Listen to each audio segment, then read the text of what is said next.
Today we're doing another Cryptids Unscripted. We have in the studio with us today, of course, me, Raven Rollins, and, well, it wouldn't be the show without Simon Vaughn, since he's the host of this segment. We also have Jean Grey and a special guest from Santa, maybe a criminal. It's Jason! Woo. Hello. Woo. We're going to talk about Mothman today. Yeah, we're going to talk about Mothman. Well, let's do it.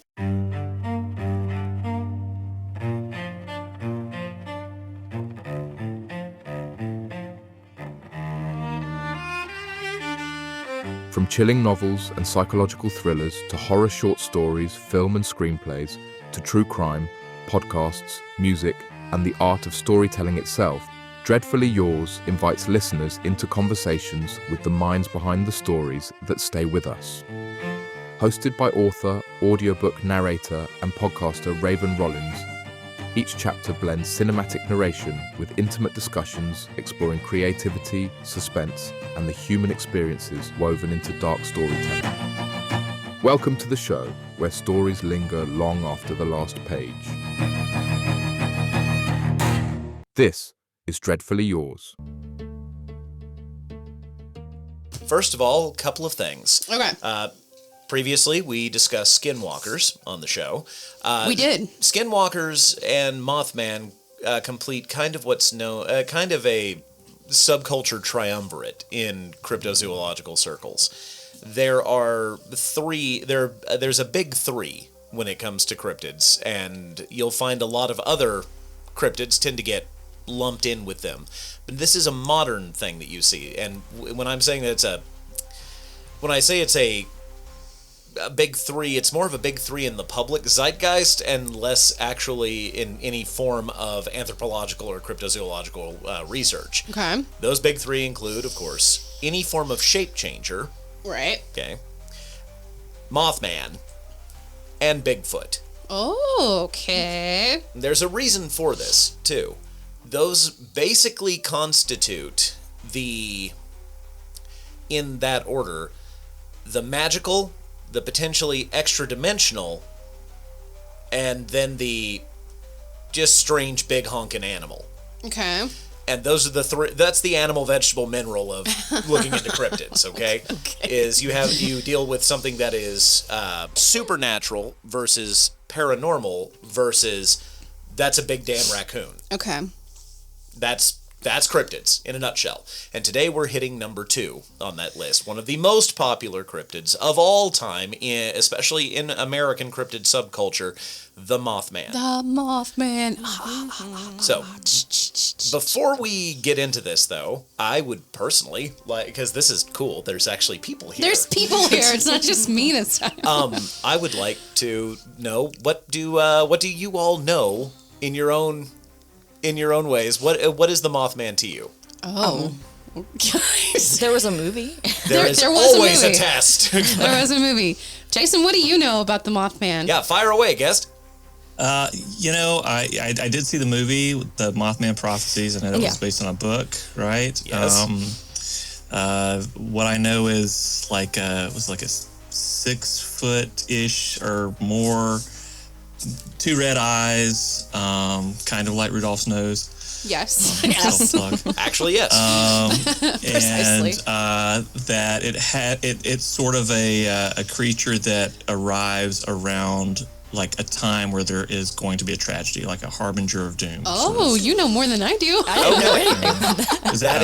I think that's I thought right. he was Is that there right? to warn people. No, that's an excellent thing to bring up, because yes, the harbinger aspect of the Mothman is one of the reasons that it has persisted in the cryptid lexicon here for so long. Wow. And also that really awful movie with Richard Gere is the other reason that it got popular. I liked that movie, okay? Look, that movie is nowhere near as weird as the actual accounts of the Mothman, okay? The mind control aspect is what did it for me. Mind control? Wasn't there a mind in the control movie? thing? Yeah. It's in the movie, and that is a Where they're thing like, that was literally invented in the movie. Okay, and it has great. nothing to Nothing do with the to do book. with this. I'm See, not that's gonna- why we're here today. No, Yeah, learn. yeah. the director of that movie himself has stated over and over and over again, I just made a movie off of a creepy situation, and I didn't realize that people really have a lot of love for this thing in a weird way. And I'm not gonna lie to you. I mostly just watch that movie to put myself to sleep at night. Well, so I don't really pay heavily attention to it. The two best parts of that movie are the opening scene where they vaguely show the Mothman attacking him and his wife. I do remember that. And then the end of the movie when he goes out to the TNT plant and has a freak out, has a flip out paranormal moment where everything goes black and white and really screws with him. Those are the best parts of the movie that are probably the closest linked to the actual Mothman mythos. Okay. The rest of the movie is just oddly trying to not look like you're making fun of the people of West Virginia. Okay. So Hollywood being Hollywood. Kind of, yeah. At least they tried. But, the truth of the matter is, people in Point Pleasant are some of the least worst people in America. They're pretty great, actually. I would like to visit Point Pleasant. That Absolutely. Sounds there's cool place. There's another reason for that you should. That sounds cool. Give me a sec. Let me tuck my Adjusting. my unruly hair out of my face here. So, first and foremost, we talked about skinwalkers last time. We talked about one of the more interesting things when you told me to start up this show and everything. One of the things that I adore about the supernatural and the paranormal is, of course, myths, legends, lore, how old stories are, and can any modern reportings of a cryptid be linked to older stories and anthropological research. Right. That's the most fascinating thing. Right. To get that well out of the way as far as being a conspiracy nut goes, my personal favorite conspiracy is the ancient life conspiracy. I personally love the concept of, a lot of people call it the Atlantean idea, but it's just the idea that other sentient beings have been on this planet longer than humanity. All right. That's my personal favorite. So that's why it's fun to link all these things in the past. Yeah. So here's the deal with Mothman. Okay. We're getting into it. Here we go. It's one of the reasons why when you said, I want to do Mothman and everything, okay? I think it's interesting. Oh, no. It's just, there's a reason I made the face that I made. There is one singular problem with the Mothman mythos, and we're going to get this out of the way right now. The Mothman is literally every myth. Oh.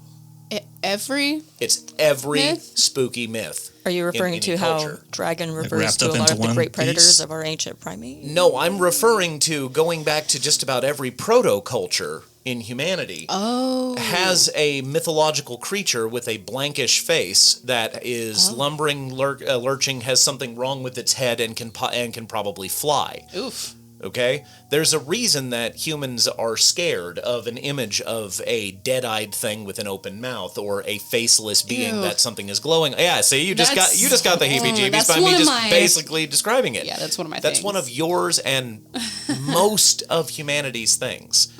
Okay?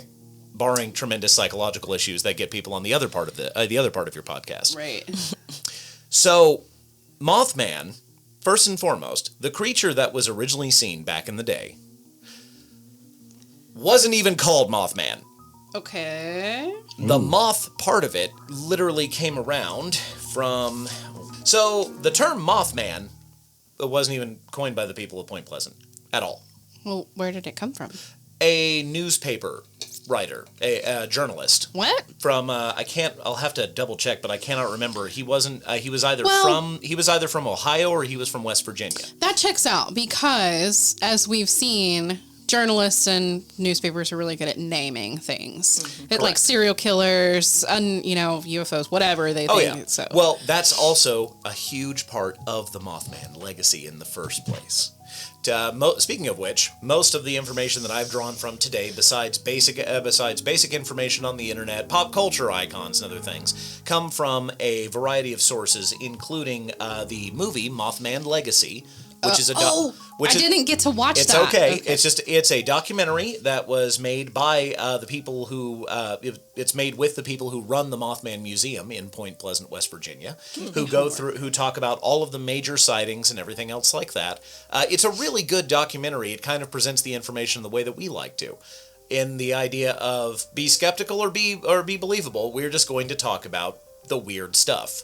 Okay. And Is that available somewhere? Like, is it like on Netflix Prime? Or? It's on Amazon Prime. It's on Amazon Prime. He gave me homework, and I did not do it. I'll also be referencing pulling from a book called Monsters of West Virginia. Monsters of West Virginia by Miss Rosemary Ellen Guiley. Miss Guiley has appeared on numerous cryptid, paranormal, and supernatural documentaries and everything. She is quite the researcher when it comes to supernatural things. She's also really fun to read because she approaches all of this from the... She's definitely a Mulder. She's not a Scully. Okay. She approaches this from a perspective of genuinely believing in a higher level of paranormal than most people do. Okay. Ms. Guiley is absolutely an extra-dimensionalist. She believes in rifts in reality that allow cryptids to come walking through. Okay. Which is something that will come up in every one of these things that we ever talk about, just to let you know. Yeah, okay? I figured. Can I ask a quick question? Fire away. So you said that the term Mothman was coined by a journalist. How soon after the event did that occur? Was this... Give me a Or second. you might get to that, and I apologize if I No, asked it's okay. prematurely. This is actually a great time to bring that up. Probably after at least a couple of incidents, I would think. It was after about a couple of... I want to say it was about a week or so. I don't have the exact dates on that when it happened. Okay. But it was a reporter, and it was a reporter. It looks like it actually was an anonymous editor. It's not actually a person who could be found. Somebody just started calling it the Mothman, and it caught on. Because here's the thing: to get into this, we need to get into once again the history. Okay. West Virginia, first and foremost. West Virginia, my mama. But Go. Anywho, West Virginia. Every country has their place, their thing, their dark spot that has weird things and a higher than normal level of paranormal activity. America has an entire state. Oh. And that is West Virginia. West Virginia is one of the absolute hot spots of paranormal and cryptid activity. I want to ask Jason, where are you from, Jason? I'm in Georgia. You're in Georgia? I was born in that. Alabama, but I live in Georgia. Okay. Skunk Cave territory. Okay, so we're both kind of out of our comfort zones here with West Virginia. Okay. Well, here's the thing. West Virginia is a fascinating state, to the point, going back yet again, there is no old myth in America that does not have something to do with Native Americans. Right. By the way. Mm-hmm. West Virginia was another place where local tribes largely considered to be off limits. Okay. It was considered, in so many terms, spooky. Yeah. It was in some cultures it was sacred. Other places it was forbidden. It was not okay. Okay. The only thing that was that they would do there was largely hunt, but there weren't a lot of tribal communities there. We ran into that with the skinwalkers as well. Yes. Because nobody wanted to live in Oklahoma. Even the people who lived here first. Okay. Yeah. Nobody wanted to live here, but so West Virginia has been a hotspot of paranormal activity going as far back as verbal tradition in Native American history. Okay. To the point of, we've got some of the oldest ones in West Virginia. We've got fireballs in the sky. We've got apparitions. We've got strange wailings. And most importantly, giant creatures. Okay. Oh, wow. Giant creatures. Now, I'm going to say a word that's going to make everybody in this room probably giggle. No. But when you look into cryptid stuff, you got to get used to goofy names. Okay. I know you've all heard of Bigfoot. Mm-hmm. Have any of you ever heard of Big Hoot? Okay, so I have not heard of Big Hoot. However, I have heard of Mothman described as a giant owl man. There's a reason why. Okay. Because shortly before the Mothman sightings, and then also hundreds of years before the Mothman sightings, for hundreds of years leading up to the Mothman sightings, Pennsylvania, Ohio, West Virginia, most of the northern states there in the northern Appalachian areas have been reporting gigantic birds for well over... Right. Well over 600 years. So like the Thunderbird. Oh, wow. Yeah. Oh, yeah, absolutely. Yeah. Okay. Thunderbirds. I was about to say, like, I think New Mexico has a Thunderbird. Yeah. But also giant flying reptiles. Jeez. Potential living dinosaurs. Sweet. Pennsylvania is famous for a pterodactyl, pterodactyl. reportedly being found in the late 1800s. I want to post the believe. Civil War. That's Jean's cup of tea.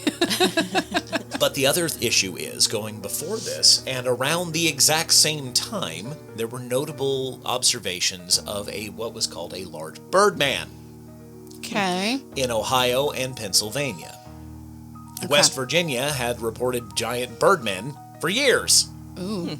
The natives reported giant birdmen And we're like, for years. this is like way, way back in time. Way the hell back. Just way back. This is a thing. A giant winged humanoid, or at least man-sized bird abomination, have been noticed in the West Virginia area and most of the Ohio River Basin for the last 400 to 500 years. Wow. That's a long time. That's way longer That's than crazy. the 60s where we're, Now, this is where things get fun. Have any of you ever seen a really good picture of a giant crane? They look, from afar, the way that they fly, they can be mistaken for a pterodactyl or a type of It's not even pteranodon. just that. Actually, the tail was shown to be a misread fossil. Oh, wow. Okay. Pterodactyls do not actually possess giant tails. I guess that would make sense. They wouldn't necessarily need Now, it. the Much smaller feathered ones did. Right, okay. But anyway, the greater adjutant crane. Okay. It's a stork, actually, not a crane. My apologies, because storks are bigger than cranes. Those are the ones that deliver babies. No, these are the ones that That eat eat your babies. children. This is a creature. Crane people are going to be mad. Good Lord have mercy. So this is That's a creature. proof that dinosaurs walk among. Oh, yeah, I've seen that before. I've seen that. You see that? Oh, yeah. Okay. Yeah, it's kind of bright. Yeah. Sorry. Oh, I can see it. So this is a creature that was actually several. Wait, how big is that one? Oh, those things right there can get up And they're to like tall as me, right? 5'6". Okay, Wow. it precisely tall as me. They usually peter out at about 4'9". Oh, wow. But their wingspan is 8 to 9 feet wide. Wow. Boop. Wow. The That's Mothman is most notoriously reported as being roughly 7 foot tall humanoid Holy with a 10 crap. foot wingspan. That's huge. It's very big, is the idea That here. is a big hoot. There are That's big. several. Now, the fun thing about it, though, is that you go over the different sightings of the Mothman, and this is one of the biggest discrepancies in the depiction of the Mothman as to whether or not it has a head. Okay. Sorry? I'm not kidding. This is a big discrepancy. Even the statue in Point Pleasant that's near the Mothman Museum, the giant metal abomination that has a really nice butt. Listen, man, sculptors are weird because These are the important when you're details. shaping that clay, there's only so many ways that you can cup that hand. Okay. This is what people need to hear about. Well, hey, is why we're here. listen. Yes, this is what the listeners are here for. You want to get people into cryptids, you make them thick as hell. That's how you do it, okay? Sex It's the sells. truth. It absolutely. Sex sells. But here's man. the thing. There are numerous accounts of the Mothman having a head and not having a head. That's so strange. It is incredibly strange when you hear it like that. Now, let's talk about birds for just a second. Burbs. How many birds tuck their head in? Oh, I didn't even At think about least that. all of them. Yeah, at least all of them. At least. Whenever a bird is resting or sitting or standing or what have you, especially Yeah. here in Oklahoma, we have herons Yeah. that are like itty-bitty baby cranes. Well, owls do that too. Some of them tuck Owls behind do them. that Yeah. a lot. Yeah. Big Hoot, as I was referring Big to Hoot. it, is another old myth in the Americas. Big Hoots are basically, that's the category for gigantic birds Okay. in cryptozoological research. Okay. Just big hoots. Big all hoots? of them are big hoots. Well, Big Hoots also include bird men. Okay. And there was a pervasive myth of a giant owl man running through Ohio and Pennsylvania. Well, and as I was thinking, like as you were saying that, I was thinking, like, it makes sense that this goes way, way, way back because I think we talked about this before this recording, but like Egyptian gods, stuff like that. Shamanism, animism, Yeah. and the general pervasive belief of the spirit are a major part of all human Yeah. proto-cultures. Yeah. Sure. This goes all the way back to our oldest myths and legends that we have. One of the oldest known demons in human mythology, from the rhyme of Gilgamesh, is Humbaba. Humbaba is the image that you see in The Exorcist used for Pazuzu. Oh, right. Right. It is the I remember that now. primate-shaped face with the wings. Right. Grayish stony body. Yeah. Pazuzu. Okay? Okay. Humbaba. The Mothman. Yeah. This is a myth that exists in some of the oldest cultures. The Mothman has been likened to Garuda in the Ramayana in Hindu mythology. Okay. Garuda being the friend / mount of Shiva, Right. who it takes on the form of either a gigantic bird, and he has been depicted as a greater adjutant stork before, or an eagle. Okay. So, now that we've gotten that out of the way, okay, just the basic, it's all weird, yo. It's all weird. It's going to get weirder. Let's talk about some of the major points. The main points of the Mothman. The weirdest thing about this, it's very similar to the historical accounts of piracy and everything. It actually didn't happen very long. Oh, okay. It's not a long wow. thing. Okay? The original major parts of these, it was basically less than a year. Really? From a period of from 1966 and now to we're talking about the actual We're West talking about Virginia the actual one. original major things that would come to name this creature Mothman. Okay. Okay. Okay? Sorry, bad transition on my part. But From what years? It's technically only 1 year and 1 month. What? Oh, wow. November 15th, 1966 to December, to the Silver Bridge collapse. Wow. Well, I guess Which major- was that the 15th or the 16th? I think it was the Give me a 16th. sec. November 15th and November 20th. But the Silver Bridge disaster was December 15th, Oh, okay. The 1967. 15th. Okay. There's so much on this because just like the UFO explosion of the 50s and 60s, Right. the Mothman is an absolute bonkers situation that blew up in popularity. Then a lot of people died and everybody stopped talking about it until the 70s again. The dates that would come up with the Mothman, or the dates of the events that would basically be tied to what we know of It's the Mothman. all within that It's year. all within that 1 year. Okay. So there's really, I mean, you can just start and I know that with the true crime stuff, I'm usually like, give me the exact date. Okay. And you don't have to. Okay. We know that it's within As long that as year. we're on the same page, Okay, because yeah. I was about to tell you No. there is no way No, you don't have that to I do can that. do this and keep this in a timely manner because of the sheer amount. I think it's just it's important in true crime, but Oh no, in true crime, for this, absolutely. In public hysteria tied to a Yeah. boogin or some crazy Yeah. thing in the middle of nowhere, Yeah. no. So yeah, we're gonna we've narrowed it down, and We're we'll gonna go start. from there. We're gonna start with the first, the Okay. most important one. That is largely considered the most valid sighting. Okay. Now there is one, and it might be this one, the only one that I've actually heard of. Is this the couple in the car? Yes. Okay. This is the first. only This one is I've heard of. considered the first legitimate sighting. Okay. All of this, by the way, centers around a facility that is outside of the city of Point Pleasant called the West Virginia Ordnance Works. It was an abandoned and retired munitions plant for the government in World War II.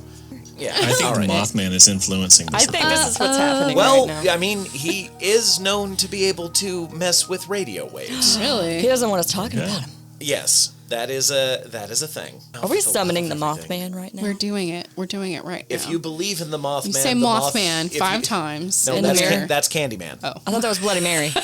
This is why you're it's here, the same story. Simon. So, all right. So we're going to talk about what is considered to be the most rational and legitimate finding. Okay. It all starts with the West Virginia Ordnance Works, which is outside the city of Point Pleasant. It is an abandoned munitions dump and factory for World War II. Okay. It was abandoned shortly thereafter in the late 40s, early 50s. But it was also known, this is another part of the mythos, it was known as a place that polluted the ever-loving crap out of the surrounding groundwater and ground, because to make TNT, it's known as the TNT plant by anybody who lives there. To make any form of explosive ordnance, it uses some pretty dangerous chemicals. Yeah. Nitric yeah. acid being one of the least damaging ones. Okay.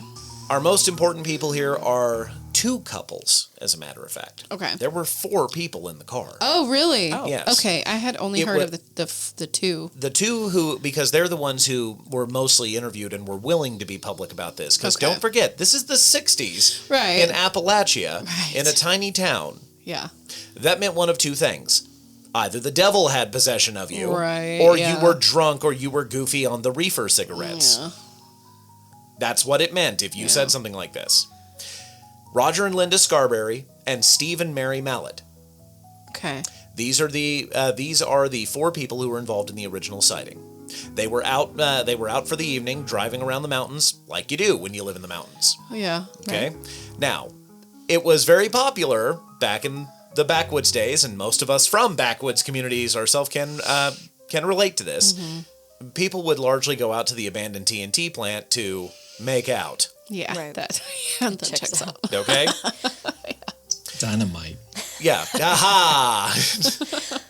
But the other thing that people will do is go screw with people who are trying to get it on. Oh, well. These yeah. 4 talked about doing something that was pretty regularly called chasing Parkers. In other words, you'd go out there and holler at people and heckle at them and then chase them away and everything. Standard redneck behavior. Oh, man.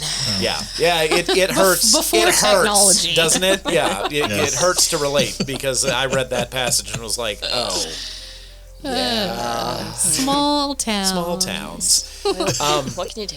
So the thing is, the 2 couples arrived at the plant, and as they were going through it, they went through one of the main gates because people would go hide out by what's called the igloos. The igloos were giant storage domes where they would store massive amounts of TNT, other explosive ordnance, chemicals, things like that, and they're still standing to this day. Wow. Upon turning around one of the igloos, they saw, and there was no beating around the bush with this report, they saw what appeared to be a 7-foot-tall winged gray humanoid that was of a thin but muscular build, with large hands and red eyes, which appeared to sprout from the creature's shoulders as if it had no definable head. Okay, so that was something I was going to ask you. Number one. I have heard of it described 2 different ways. One, it has just wings. And then the other is that it has wings and also human arms. Yes. Okay, so both of those are correct.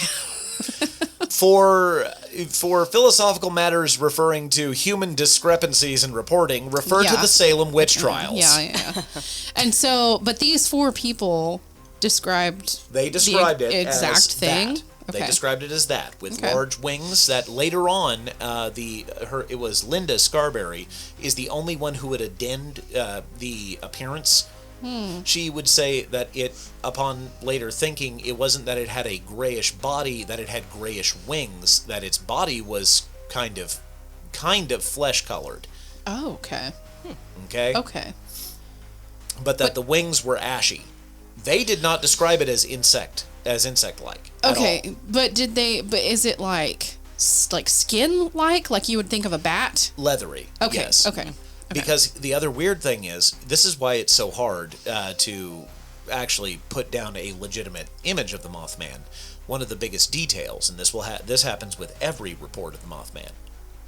Nobody ever reported hearing the Mothman flap its wings. Weird.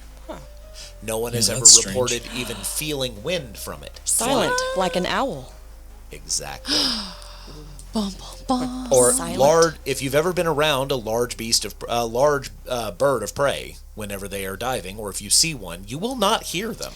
Especially if they're a nocturnal hunter like owls. Yeah. They are soft gliders. You that's cannot creepy. hear them descending. I watched a strange video where it compared the flying of a pigeon, a hawk, and an owl, and you literally could with really high tech Yeah.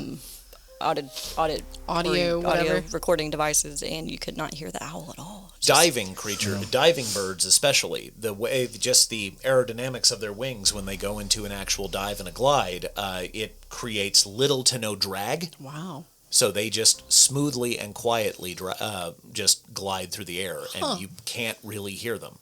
Interesting. Okay. It doesn't create that nice little sonic bubble of friction around them the same way that a hard thing moving through air does. Yeah. Because their feathers largely diffuse the air and it disrupts that bubble. Okay. If it has feathers. Right. Yeah. Yeah. So their first description of the Mothman had it without a definable head. They described that its eyes were roughly 2 to 3 inches wide. Whoa. Like I said, which Wow. That's pretty big. Yeah, about this. Jeez. So, 2 to 3 inches wide. Okay, that's kind of terrifying. It is, especially when there's not a head and there appears to be 2 glowing things coming from its shoulders. Now, when they saw it, this is the interesting part too. They claimed to see it struggling. It was stuck on something. It had a wing caught in a guide wire that was attached to one of the buildings. Really? Which happens to birds a lot. Yeah. Birds get thrown off by guide wires attached to towers, poles, other things like that, and unless it's a really long one that is vibrating in the wind, birds typically will just run into them. Yeah. This one got its wing caught, is what they said. They claimed to see it struggling to free one of its wings caught in a guide wire. The couples were sent into an immediate panic because, this is where a lot of the ideas of, it actually has psychic crazy powers came from. They were just immediately like mesmerized by this thing and were intensely terrified. Question for the audience. If you turned a corner and saw a 7-foot-tall, angry gray bird man going fuck with its wing, would your first reaction be to question the validity of reality or shit your pants and run the other way? Probably the second. I want to say the former, but we all know. Oh, yeah, we all know. Round the corner, nope, man, you know about it there. That's what happens. So they immediately were sent into a panic, and before they could turn the car around, though, they did witness the creature free itself, then stumbled towards the plant's generator facility, which is identifiable. You can look up you can see the generator facility if you go there even still today. Now, this is where it gets important. One of the key details of this description, walking with a shuffling gait. Shuffling, like not picking up its legs? Yes. Okay. Like... What animal The number does one way that that people describe this, when the other people who saw it, well, you're actually not wrong. Oh. A lot of people, when they describe, a lot of the other sightings of the Mothman this is one of the few unifying factors of the Mothman sightings. It walked as if its legs were not its primary forms of movement. I mean, yeah. The way like a pteranodon might have walked. The way that a penguin walks, the way that an owl walks. Yeah, which, incidentally, have you ever seen what an owl looks like Or when a its legs are bald extended? eagle, even. Yeah, it's a little They weird. just- Have you ever seen what an owl looks like when its legs are extended? Yeah. Don't they? It looks friggin' horrifying! Don't they have deceivingly long legs? Their legs are as long as their torso. What? Owls' legs are legs are actually more akin. They're actually more akin physically to like a heron or a crane. Wow. Their Yeah. legs are incredibly long. They're just for their body. floofy. And it's weird looking Yeah. because they're all poofy and They're big so- and But rounded then all of a here, sudden, and then there's just all of a little sudden, they're chicken very legs. skinny and I think wearing I've seen pants. that, where It's- someone has yeah. it and they lifted it. That's the other thing, though. When an owl stands up when it's threatened, you can't necessarily see the normal digitigrade bending of their legs. Right. You can't see the chicken bend because Right. their legs go almost straight. Now I'm gonna have to Google owls trying to walk. Like that's something that Well, is when on the any to-do bird list. tries to walk, It's crazy. It's hilarious. Yes. Okay. It's Yeah. unless terrestrial travel is their primary means of conveyance, like a chicken. Okay, you're going to see birds do this. Doot doot doot doot doot. Now is that back because and they forth, don't left and right? blink, or they have to? There's something to do with their auditory, or not I think it auditory, has to but do their with they visual? predominantly spend their time flying. Yeah. Well, Well, except for chickens. Except for Chickens are just dumb. Only in my dreams. Hey, I've chickens, seen one chickens are fly adorable. before, and I don't thank think you. people believe me. So, But here we Okay, are talking so- about yeah. Mothman. moving on from here, Roger and Linda reported immediately leaving the area at high speed near the old Route 62 highway to get back to town, but found the creature again atop a nearby hill as they were leaving. It got itself free. They jumped in one vehicle and took off. When it got itself free, they were already in the process of trying to turn their running? car around. Okay. That's when they saw it slip into the generator room. Oh, Terrassing creepy. back around and getting to the highway, they say they saw the creature again perched on a hill as if it had basically teleported Like there. poofed over there. So It was just there. Wasn't trying to follow them. It was trying to retreat. Is that what I'm understanding? No, with this one, they were reporting that it was following them. Oh, wow. okay. Okay. That originally it ran away into a room, and then when they left, it was there. As It they was- were driving okay. away, it was just okay. there. They could see it on a hill right next to the road, Creepy. adopting its other most famous pose.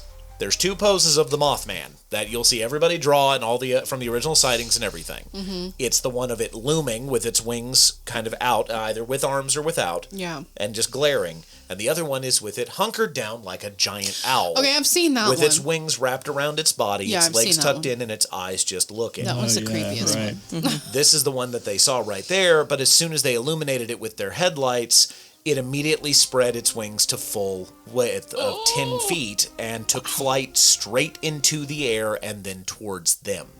How were they measuring this size? Like, how were they like, oh my god, that's 10 feet? Thank you. I was just wondering. No. Sorry. No, welcome to skeptical analysis of the paranormal. Okay. So let's do this. How do you correctly report that fish you almost caught? It was this many. Well, yeah, you're not wrong when you use your hands. So, There's also a problem with the human eye. yeah. The actual relation of what you understand to be a length visually is different than what the actual length is. Like traffic lights. You know how huge those things yeah, are? Yeah. exactly. Okay. There's a chance that the Mothman is much smaller because it was actually a lot closer than they thought. Right. Or there's a chance that it was actually way bigger Yeah, because yeah. it was farther away. If you want to Weird. get really creepy with it. But the stranger part about this is how they discussed that it was perched. When the headlights hit it, it unfurled its wings and then it just effortlessly glided towards them. Wow. It took off into the air. They could not identify a flapping. Now, have any of you ever seen what an eagle or a condor or a vulture look like when it fall glides? Yes. Yeah. They just open their wings and fall forward. Yeah. Yeah. Not really flapping. Now, But usually they're at a really high altitude. Like, they're much higher than what I see, assume that's the that thing. would be. I have no idea how tall this hill is. Okay. And there's no way Okay. to relate that either, unless you go Right. to Point Pleasant and take the tour. I mean, you could So- try to look at it on Google Earth, but you still probably wouldn't Whether I did. know. Oh, you okay? And there are no markers or It's really- anything that okay. actually specifically identify the hill they were referring to. right. Okay. Okay. Now, like I said, though, you can go on the tours, and they will point it out to you. That was was specifically identified by Roger and Linda, and later on Wow. a county deputy. Okay. So as soon as it was illuminated, it took off. At this point, Roger Scarberry reported that he friggin' floored it, and he was driving a '57 Chevy, I believe. Which those particular vehicles, almost all of the 50s Fords and Chevys were largely 8-cylinder engines and absolutely could tear ass at about 100 miles per hour.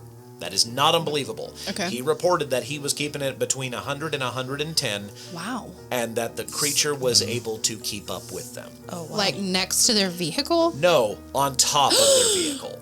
He could not shake the creature despite turning through. This is not a straight path back to Point Pleasant. Despite turning through numerous areas, Oh my the creature God. effortlessly kept speed with the car. By So, the way, like, this is like high, like adrenaline. I think I'm gonna freaking die. This was probably this is the crazy. legitimate. This is the sighting. Okay. This is the initial sighting of That's these people. insane. It's not one of those. I turned a corner and saw a thing, and it was a monster Yeah. and everything. It was Like, literally this thing was we on saw- top of my car. Yeah, we saw it. We saw it. We kept seeing it. It followed us. We saw it. So yeah, that's pretty It followed valid. them for a while, That's okay? terrifying. Because they all reported that the creature banged down upon the car 3 times during the drive, and this is where it gets really friggin' creepy.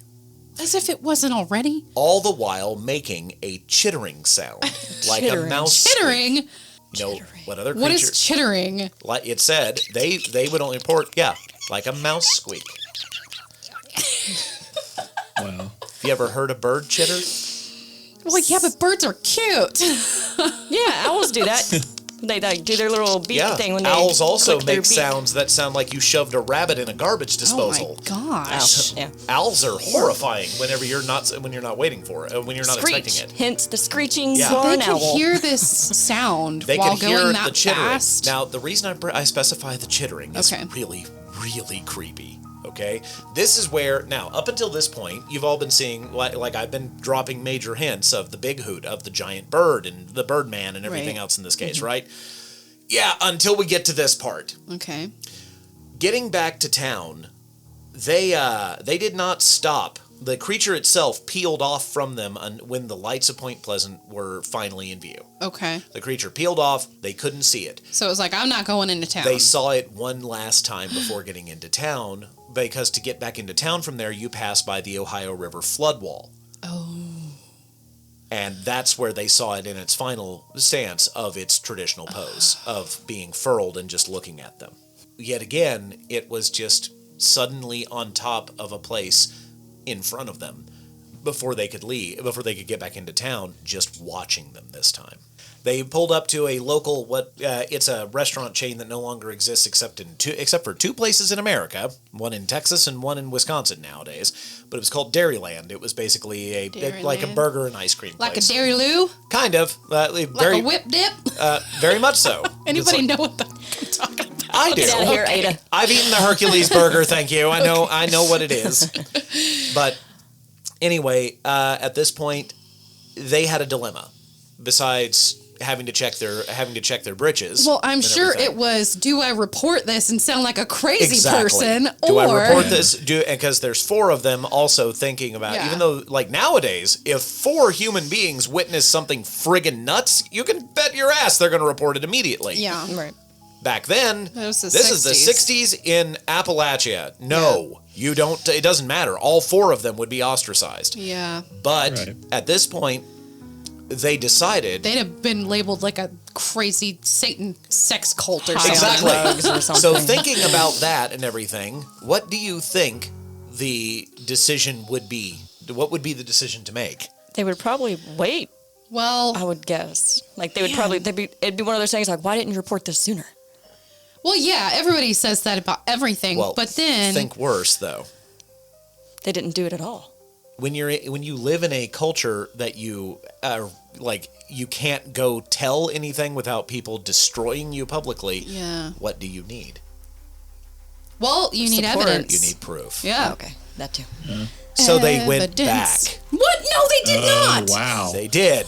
Why would they? What? They No. decided in their haste and still adrenalized to turn back around to try to go find some kind of proof or evidence, or at least prove to themselves that they had witnessed what Did they they saw. like at least take a wow, that's camera or amazing. something with them? They did not. Oh my gosh. I can tell you right now, What was- this was not reported. what's the plan here, this guys? This was not reported, but this was the 60s in Appalachia. There were probably at least 3 guns in that car.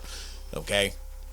You when you're walking around the Appalachian Mountains, just number one thing there in that particular time period, you had to watch out for very angry bobcats. Well, yeah.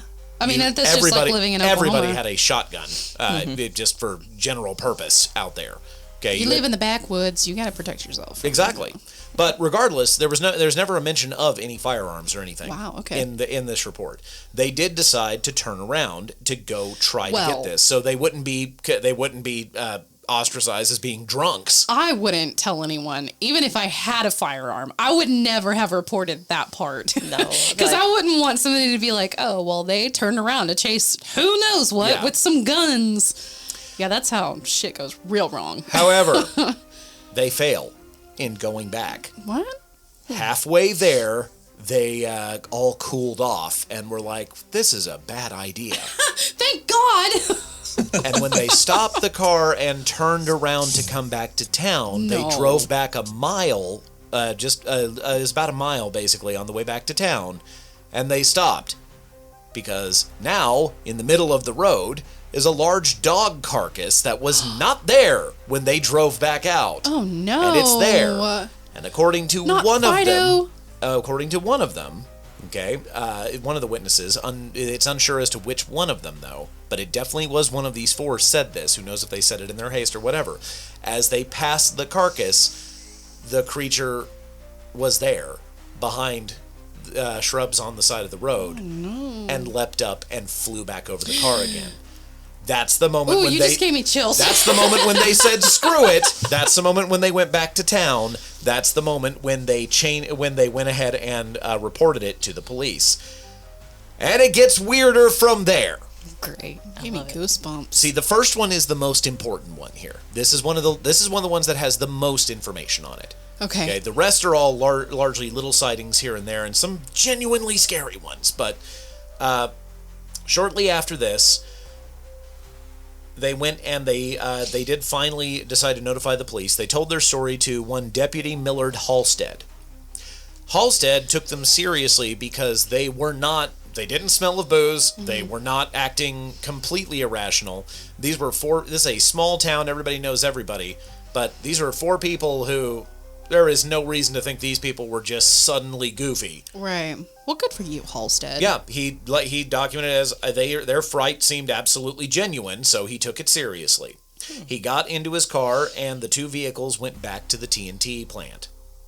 He and the witnesses. They all went back together. Okay. At least so they could point to what they were talking about. Okay. The dog's body was missing. What? Uh-oh. There was no sign of the creature when they went there. Oh, no, But I'm wondering if they even did they look and see where it was tangled at, and everything was totally fine. There is something that's left behind. Oh no. Okay, but the body of the dog was missing. There was no sign of the red-eyed monster. But when Deputy Millard turned on his police radio to report on where he'd gone, Don't say it. You're gonna strange, garbled sound screeched out at high volume as though someone were playing a tape recorder at fast-forward speed. Oh, wow. The garbling. Now, I can tell you from being in EMS that if your radio is on, it can squelch. Yeah. It can sound really, really frightening all of a sudden. Yeah. Not fast-forwarded. No. No. Not like something chittering. I don't like chittering. Yep. That's why I use that word. I hate it. So, Thanks. I hate it. This was the very first major sighting of what would become known as the Mothman. Now, from here... Okay, so this was reported. He took their report and went out there and looked, and... Mm-hmm. So this is officially reported. The final part of this was Linda and Roger Scarberry were so rattled by this they could not sleep. At all. Linda especially had trouble sleeping for days. I can imagine. The next day, the couples went back during daylight, and they did not find anything around the wire. They didn't find anything around where they saw the creature jumping around, but they did find very strange footprints that looked like 2 horseshoes put together. 2 horseshoes put together. But smooth. But so not like a human foot, but like not necessarily like a bird foot. So unless those 2 bird feet were stuck together or were stacked. This is speculated to be one of the reasons why that reporter would later on call it the Mothman. Oh, dun dun dun. Interesting. Okay, that makes more sense. So it looks like an X. If you put a horseshoe turned up and then a horseshoe turned down next to each other, it's like a weird. Yeah. Okay.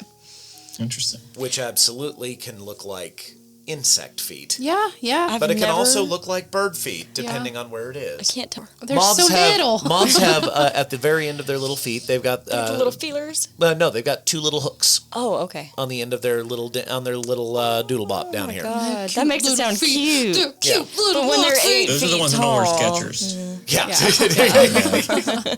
Not Nad. So, okay. This was the first major sighting of the Mothman, and I forgot to mention. I'm so sorry. I'm terrible at this. I forgot to mention. So you remember that dog that was talked about in the Scarberries when they went back? The dog carcass that was on the road? Later reported that same night, a local landowner had an encounter with what would become later known, what would be later identified as the Mothman, with bright lights and strange sounds in the woods and 2 eyes staring at him from the woods, that his dog ran out to go encounter, and the dog never came back. Oh, no. It's the same night. Oh, wow. The same night as the Scarberries encounter. Okay, so something happened. Exactly. Something happened. And from here, though, is where it goes insane. You just keep saying, like, okay, now here's where it's going to get crazy. Well, this is the thing. This is already crazy. You got to understand, the whole thing about the Mothman, first and foremost, the Mothman is mislabeled. Because the Mothman is technically a creature that has existed in human myth for hundreds, Forever. if not thousands of years. Okay. And this is just the American incarnation of it. Right. We tend to do that. It became the Mothman because at the time it was literally like some anonymous editor or a headline writer named it Mothman as a takeoff on the then popular and very campy television show Batman. Oh. Okay. Yeah. 1967. Adam West was 60s, rocking it with the Batusi all over the place. Okay. Yeah. Okay. That checks out. Now, the problem is, though, exactly what the Scarberries feared did, in fact, happen. Within 2 days, this was reported. Roger and Linda reported it to the press, and so did the deputy. Oh, to the press? Within Why 2 did they report it to the press? days. Because it's a small town. And there is another reason why they reported it to the press that involves something 10 years previous. Well, I can also understand, like, if 4 people witnessed this thing and they were like, we have got to warn the town for their safety, I could understand them reporting it. There's also the fact that 10 years previous, West Virginia was the site of one of the most interesting extraterrestrial situations. Oh, okay. 10 years before this? Yeah. Roughly a little bit more than 10 years. It's actually about 13, Okay. all said and told. But it was 1954. There was a period of time in which a large amount of UFOs were reported in West Virginia, one of which was tracked flying all the way from West Virginia down to Alabama, where it reportedly exploded. Holy cow. Wow. Oh, and that gets even better because of the strange link to this with something called the Braxton Monster. I've never heard of it. The Flatwoods Monster. I've heard of that. That's the one I talked to you about before this, too. Now, let's turn back the clock real quick to 1954. All right. And let's talk about the Flatwoods Monster. Oh, no. For those of you out there who don't know what the Flatwoods Monster is, it is actually a creature more synonymous with science fiction than most things. In certain parts of the world, the Flatwoods Monster is the image that people think of when you say aliens. Okay. Over here, we largely think of the big gray bug-eyed little guys and everything. Right. The rest of the world thinks of the Flatwoods Monster, which looks... It's hard to say what it actually looks like without censoring myself. But, and everybody can help out here, because basically at first glance it looks like a sex toy, but, Which one is this one? it's that one I drew for you, that did? time. I'll pull up the picture of it real Okay. quick. You have seen this thing. All of us here. Yeah. Oh, yeah, I see. I looked it up. I see You what looked up you're the saying. Flatwoods? This is Yep. the Flatwoods Monster. Oh, yeah. Okay. This is, Yeah. right. Oh, right. That goes Okay. where the sun doesn't shine. Man, for sure. that Right? that is I that concur. is kind of hard to describe. But the thing is, you have literally seen that thing in places that you wouldn't, in our age group, you wouldn't expect. Anybody here play video games? Or Japan is obsessed with that creature, by the way. a Skeksis. Well, Skeksis is Is definitely sexies. definitely under the Birdman. But okay. here's the thing. So the Flatwoods encounter, to make this quick and everything, in 1954, with the incredible amount of UFO sightings that happened on the same night, it basically happened in 1954. It was around the same time as a ridiculous amount of UFO sightings in the same area that would go, like I said, all the way down to Alabama.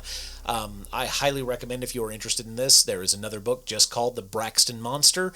It's an excellent read. Everybody should look that one up. It's like it's not on like an e-reader, but you can just have to buy the book. Yeah. But it's only like $20, and it's a full read with loads of information. I will link the books that you're mentioning Excellent. on our website. The Braxton Monster was seen by a mother and her 2 boys and an older cousin.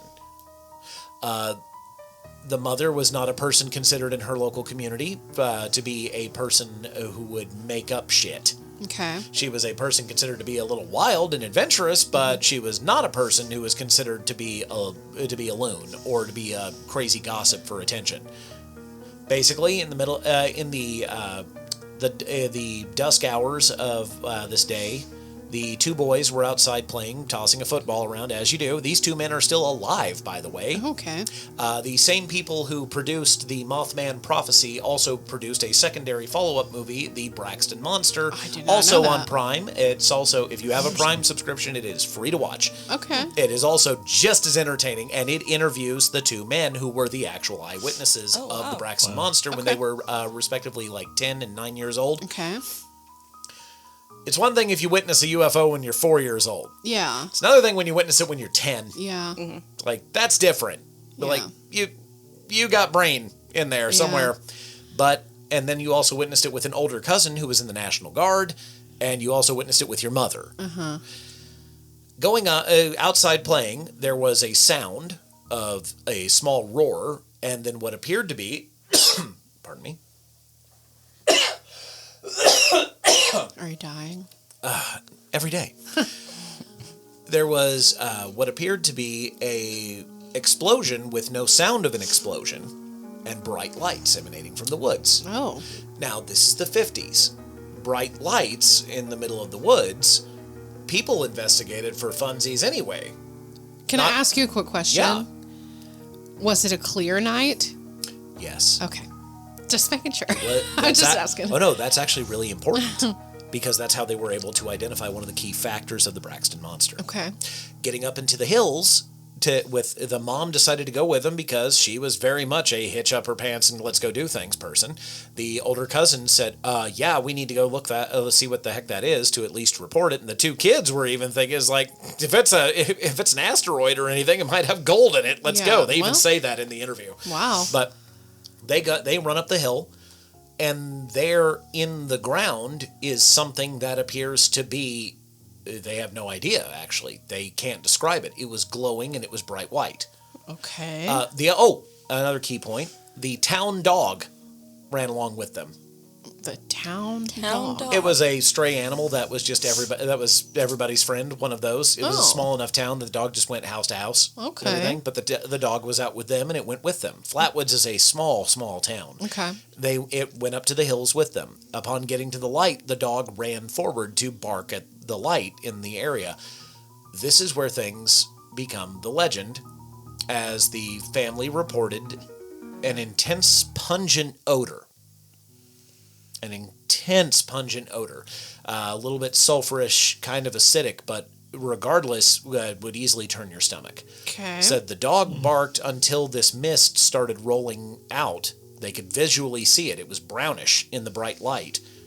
And the dog barked, then whined, and ran away, where about 2 days later, the dog was found up around a local area, had vomited its guts out, and was dead. I'm very upset with all of the dogs facing mortality in this story. It happens, okay? But, so from there, the boys and the mother and the cousin all smelled the same thing, and it was putrid. They didn't know what it was, but it was after the dog ran away that's when it happened. And they noticed just next to the bright light where a large oak tree was, there was a shape that wasn't a tree. And it was approximately 10 feet tall. Ooh. And it was that thing. And then they shined their flashlight on it, and upon doing so is when its eyes lit up and stared at them. Ooh. Now, to hear them describe the eyes, this thing is weird. Its eyes, they reported it being a greenish-orange light, which I can tell you, as an artist, that's a hard thing to replicate. Weird. Because it basically means that part of the spectrum that's coming out of whatever is being broadcast in that regard can only be seen as green while intermingling with red light and not blending. It's a weird phenomena, but it's why you can't see certain colors. But they described it specifically as an orangish-greenish light coming from its eyes. Okay. The thing about the arms being on it is actually up for debate, because their original depiction, it didn't have arms. Okay. The later depictions of it described it as having what appeared to be arms, but that's also easily justified as tree branches as it was moving towards them. This is the fun part here as well. It started moving towards them. No. Specifically, all four of them identified that it did not move in a straight path. It took what appeared to be about a hemicircle path around them and then approached them. silently Whoa. and not touching the ground. I don't like that at all. Yeah, No. that's quite creepy. So, of course, once again, they erred on the exact human side of caution that you should do and hightailed it and ran away, screaming into the night. I look at that creature, okay? And I don't see what a lot of people see of an alien with a fancy hat. Kind of like a Jawa from Star Wars. Kind of, but I see a pupa. A pupa. I see a larval state A pupa. of a creature, or at least a transport mechanism for something else, or potentially a robotic sentry from another planet. Who knows? But at the same time, this is 1954, right? So we're seeing, which by the way, the Braxton Monster also later in about, I want to say it was somewhere in around West Virginia, or this may have even been in Ohio, there was another encounter with one of these creatures of a man and his wife traveling down the road who saw the same thing, lights in the woods. The car started, they smelled a really horrible smell. They pulled over, the husband thought his car was on fire. Oh. Checked his car, nothing was wrong, saw the light in the woods. While the husband was staring out at the light in the woods, the wife began screaming in the car because approaching them was one of these things. Ooh. She's one of the ones who identified it with arms. Wow. Yeah. Again, no sign of feet, effortlessly floating towards them, making no contact with the ground. That's creepy. Horrific, pungent odor. We have the reason I'm bringing up the Braxton Monster is specifically because of similarities in myth. You have a large, looming, terrifying thing that its actual physical coloring gets changed in description by numerous people, which happens with the Mothman. Numerous people say it's flesh-colored with ashy wings, it's completely black, it's an ashy color. Some people have said it's brown and everything. Yeah. Same thing with the Braxton Monster. It's called the Green Monster, colloquially, because they say that it reflected green off of its main body and its head was reddish with those strange eyes. Then they also said it was completely black. It's jet black. It's grayish. Which sounds iridescent to me, or light refracting, Yeah. or light absorbing, Yeah. which is also how you stay hidden from things. To me, this thing resembles either some kind of pod or suit or something. It may have been protecting something. Yeah. The bright light itself may have been what it was protecting. But either way, we have something with strange eyes and an nearly undefinable body that sort of resembles a taller worm-like structure. Now let's cut ahead to 1954. No, not 1954, 1964. Okay. In a place called Grafton, West Virginia. Pretty far north. This one's actually closer to Pennsylvania. But it was also one of the places that absolutely witnessed the UFO activity in 1954. 1964, I believe it was a sheriff's deputy, reports something that is now called the Grafton Monster. That was reported to be about 8 feet tall, shock white, leathery / soft looking, but meaty as hell, with no definable head. The Braxton Monster, by the way, it goes back and forth as to whether or not it was a large spherical head resting inside something, or if that whole thing was its head with just a thing poking forward and 2 eyes on it. Wow. Like a caterpillar. Interesting. Yeah. Oh, yeah. So then, have any of you ever seen what a cicada looks like when it comes out of that first skin? Fucking creepy, right? Creepy, yellowish, off-whitish, Like a kind of grub slimy sort of and Yeah. fleshy looking. You ever seen a crab when it molts? Yep. Isn't that super soft? It's super soft. They also look a bit inflated because Yeah. they're swollen. Look at a tarantula that sheds its skin. If you haven't had nightmares recently, look at I a like tarantulas. So do I. But when they come out of their body, they basically leave behind a whole tarantula. I've never seen that. They're weird. Stay on their back for a minute. Yeah, Quit. they're weird floppy doodles, babies. and they are horrifying looking. They look fleshy, and they sort of expand as the outer shell is hardening and everything. So we look at the Grafton Monster 10 years after this. Imagine a large cicada coming out of its shell that is fleshy and has not grown anything. Now cut to 2 years later, down about 100 miles away. That's only about, it's about 150 miles from Grafton to Point Pleasant, but it's only 90 miles from Point Pleasant to Braxton to Flatwoods. Oh, kind of in that area. And that triangular whole area, in that whole area there was witness to that UFO sighting in 1954. Wow. So now we know how moths and butterflies and other things like that form. They start out as a caterpillar form. They go in a larval form. They go to a pupa chrysalis, and then they hatch, and then they slowly inflate and harden. Right. And thus Mothman. And thus Mothman. Wow. I personally feel that those three particular creatures are interconnected because of where they showed up and the timeline for them. 54 to 64 to 66. So what you're saying is there's a possibility this thing mutated into Mothman. Metamorphed. Metamorphed. Yeah. Okay. Like a butterfly. Yeah. Okay. I absolutely, and I can see that. I personally support the feeling that whatever these were, I largely think that if this is a legitimate creature, I think that it did come from space. It came from space. I also personally feel that the Birdman is its own thing. Yeah. I actually feel and it is specifically, I think that the Birdman absolutely was a thing that terrorized Point Pleasant as well. But I personally feel that the Mothman is distinct. Yeah. Because of specifically the Scarberries and several other reports that described the shuffling gait, several people that did actually describe something that resembled insect features, and no one ever being able to find feathers. Well, yeah. So here's the deal. With the Mothman, to continue talking about the Mothman, you have a couple of different ways that you can take. You can either talk about all of the sightings of the Mothman trying to validate this thing. That is never a good idea when it comes down to cryptids. Reason being, the more you talk about people seeing things, the more you're going to start believing the dumbest stuff. Right. It's going to happen. And also, there are literally too many to count. There's more nowadays, too. Do we know how many, did they take like a precise number of how many people reported that within that year? That's the problem. So I was trying to track that back down, and one of the sources that I was using for that did not have as accurate a timeline as I thought it did. Well, I watched a documentary once that I think that the number was in like the 60s. There's a lot. I do know that there is definitely more than 50. Yeah. I can tell you that.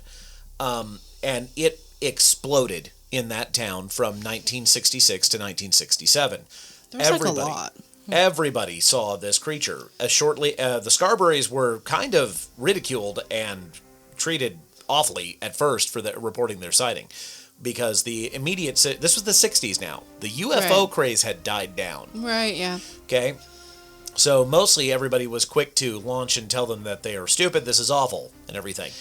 Even all the way up to an associate professor of biology at West Virginia University, Dr. Robert Smith, who made it a huge point to describe it as a sandhill crane. Oh, okay. Like, you did not Which stands see that. 4 to 6 feet tall, has a large wingspan, and red feathers around its eyes. Okay. And capable of murdering a dog. Yeah, that's what I'm saying. You see, that's the problem that I have with it being a crane or a stork. But it's not just murdering a dog, it's looking into somebody's eyeballs while you're murdering and then the dog. cleaning up the crimes. Yeah, cleaning up the crimes. This is why I lean a little bit closer to the big hoot theory of a giant owl species. Okay. Or at least an owl that had fluffed the ever-loving crap out of itself in defense. Right. Which, if you've ever seen an expanded owl, they're hilariously, scary. They're really funny. What's that one species of owl, that gets really fluffy and then it the Japanese wood owl. Yeah, it's it a gets really species. It's a species native to Japan. A horned owl. Yes, and it makes those little horns. It's so weird. So it can pretend to be a part of a tree, and then it can pretend to be a gigantic psychotic demon to scare off other creatures. Yeah, because it's actually very tiny. Okay. It's a tiny little poots of an owl. It's cute. So, other explanations included, of course, tried and true, weather balloons. Weather balloons. Yeah. or Come more to the point, huge gas-filled balloons released by students during doing air current experiments. Okay, what freaking students? Janet or whoever? Listen, man. Janet. It was like there's a reason why weather balloon is a swear word when you get into the paranormal. Okay, it's like weather balloon is how you tell someone don't talk If it about was a whole freaking class, someone would have known that they were releasing weather balloons. I only use the class themselves. They did, but that part is not really documented. Is the issue. God.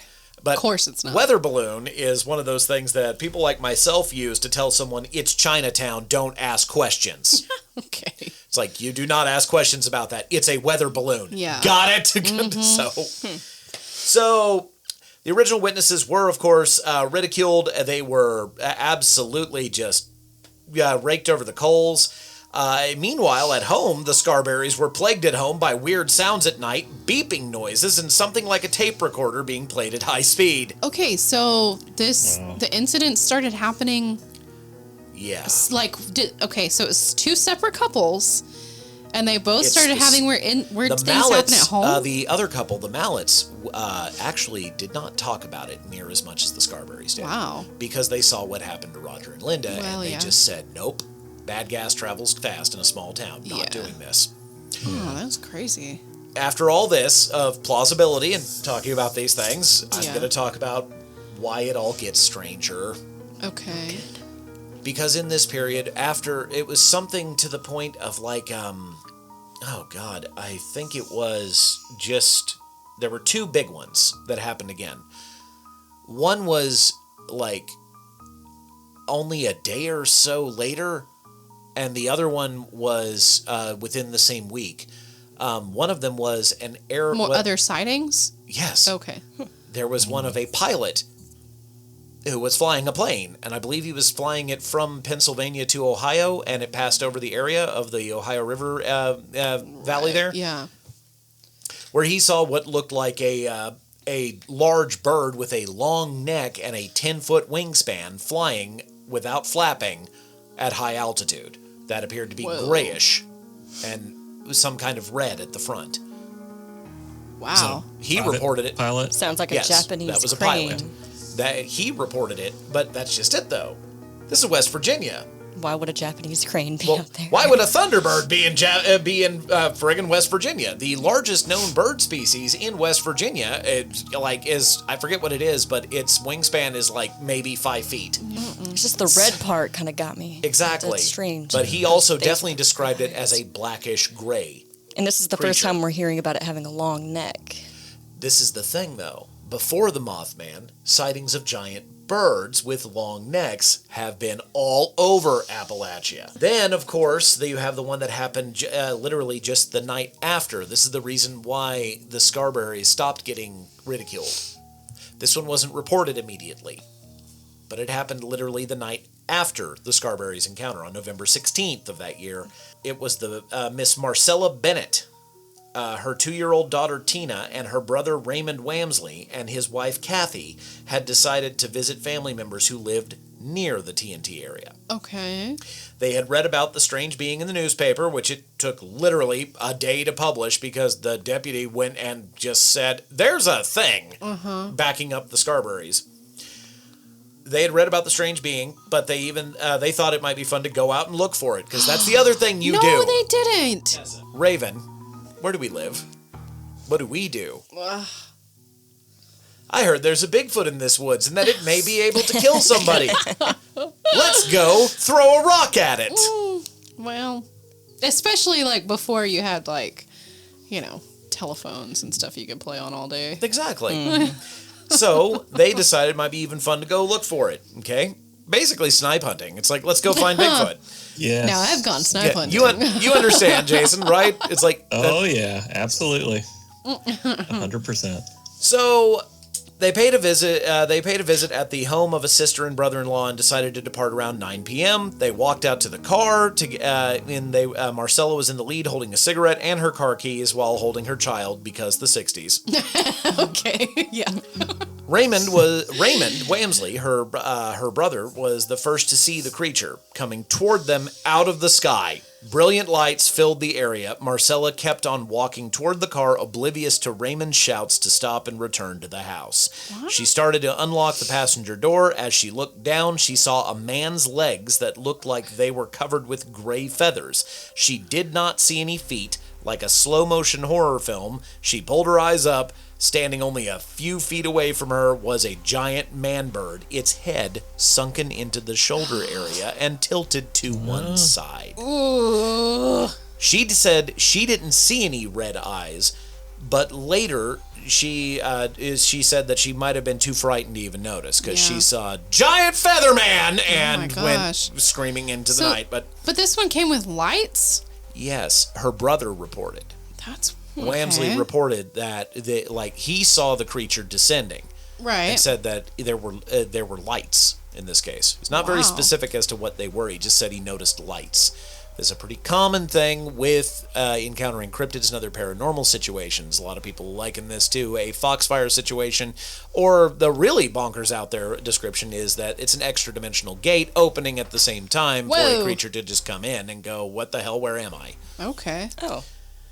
Well, and was this in the media? I'm sorry if I missed that. Was this in the media before this encounter? Like, was this in the newspaper? This one would come out later. These people had read the Scarberry's account. Okay, got it. Okay. But this would come out later because they were freaked out by it being so close to their house was the issue. Got it. Okay. And this was like right outside their home, right? Yes, this is right outside, right outside their home. And let's see here. And again, I think it's so strange that it's... This is the weird... This is one of the... This is a key point, too. Okay? When they... whenever they witnessed the creature moving around, they... as it turned, it basically appeared to be moving with the same shuffling gait. However, this time, though, is different from a lot of the other sightings because when Marcella took some steps to move, she fell down... she fell down with her daughter in her arms and was trying to protect her daughter because she thought the thing was big enough to carry them both off. She couldn't see because it's basically in that dear God help me moment. Mm-hmm. She's the only person who has ever reported flapping. Oh, really? Heard flapping of wings, but it was gone. Wasn't she the only one that's gotten that close? She's one of the only ones who's reportedly getting that close, but it was close to it standing. She didn't see it take off though because she fell and with her baby in her arms and she was looking at the ground and she hears flapping. Wow. Wamsley himself didn't hear about it, didn't actually see the thing take off because he was freaking out. He was basically trying to get to Marcella. At that point, he was trying to run to her. He did not witness the creature take off. Whenever they both tried to notice it, it was gone. Again, I think it's strange how it's presenting itself in front of like groups. Yeah, of people. very The fun thing is here too, Marcella would report it to the police. This is one of the main reasons why the Scarberrys were at first ridiculed and then later not, and then later ridiculed again, but because it happened literally the night after. Yeah. Wow. Now, night after night, though, this is where it starts getting hard to track down everything. Because from that point on, up until the Silver Bridge disaster, there were sightings every single week. The press was just like, another 14 sightings this week. Also, yet again, something that you have said numerous times here, Raven. Yeah. There was no internet. Right. There was very little entertainment in a backwoods community. Yeah. Everybody's telling the same story at this point. Yeah, and there's always that, what do you call it?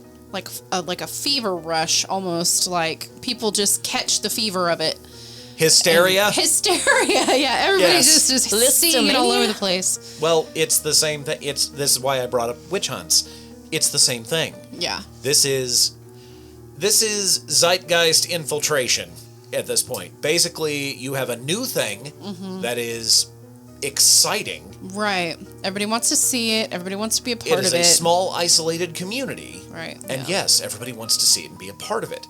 This is why people in small towns would literally dress up to the nines to go to a friggin' Dairy Queen back in the day when it first opened up, because it's the new thing. Numerous sightings include seeing it around hospitals, seeing it when people go to pick up their husbands from work.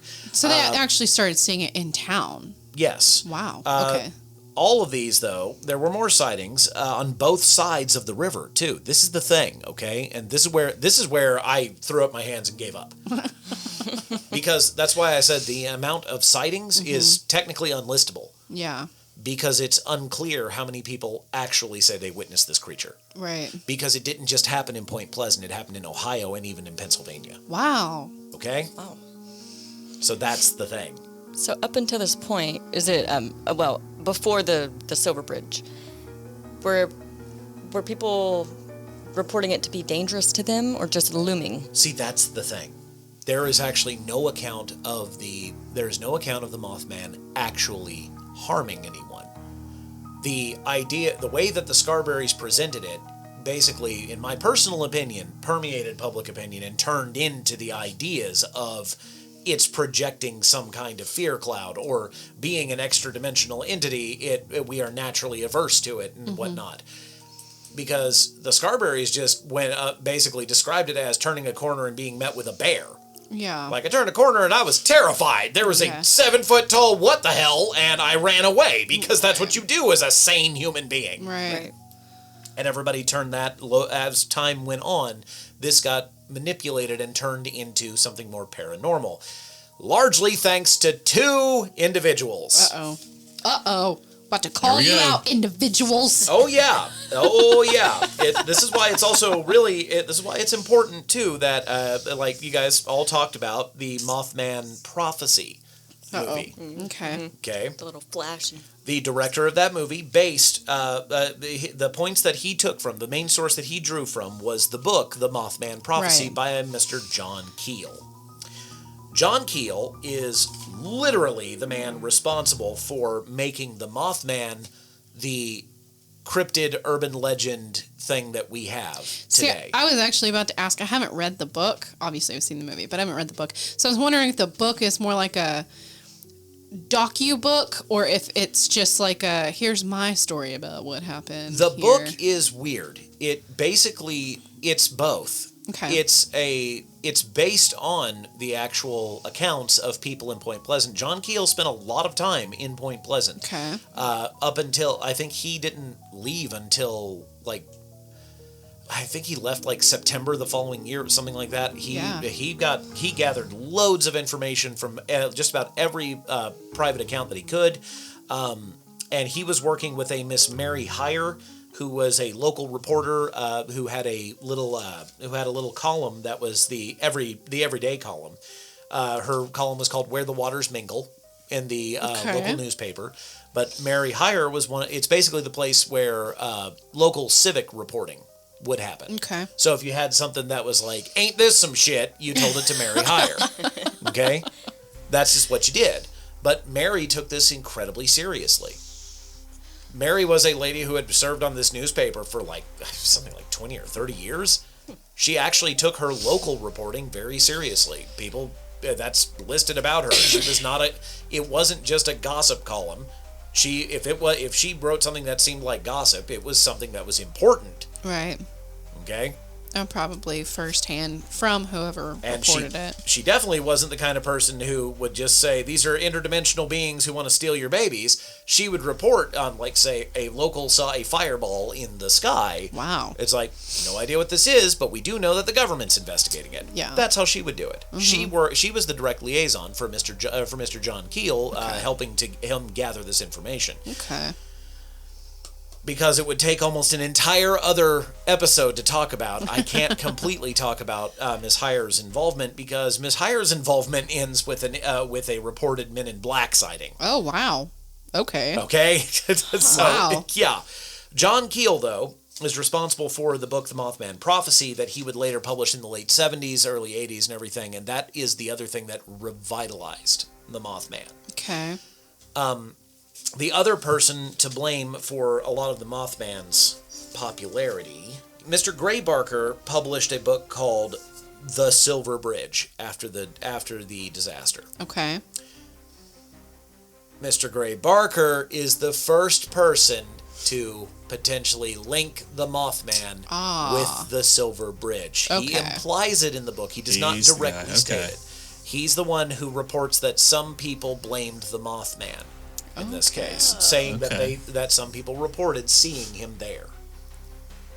Interesting. Okay. When most of the people of Point Pleasant wouldn't actually say that at all. Gray Barker's the guy who did this. Gray Barker, by the way, an important individual.